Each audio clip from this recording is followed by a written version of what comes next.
আমার কাছে জীবনটা এক বিরক্তিকর অধ্যায়। তবুও পরবর্তী পরিচ্ছেদে তুমি আছো ভেবে বারবার পাতা উল্টায়। প্রতিটি ব্যথার চ্যাপ্টার থেকে নতুন করে বাঁচার শ্লোক খুঁজছি আমি। ধীরে ধীরে শিখছি কীভাবে নিজেকে জোড়া লাগাতে হয়, কীভাবে জোড়া লাগাতে হয় ভাঙা দেওয়াল।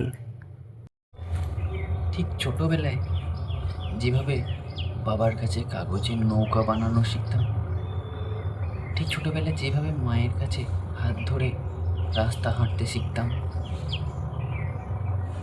ঠিক যেভাবে প্রথম খাতার পাতায় স্বপ্নের ছবি আঁকা শিখতাম, সেইভাবে দুপায়ে বড় ব্যথা, মন বলে তোমার কথা, তবুও হাঁটতে হবে পথ।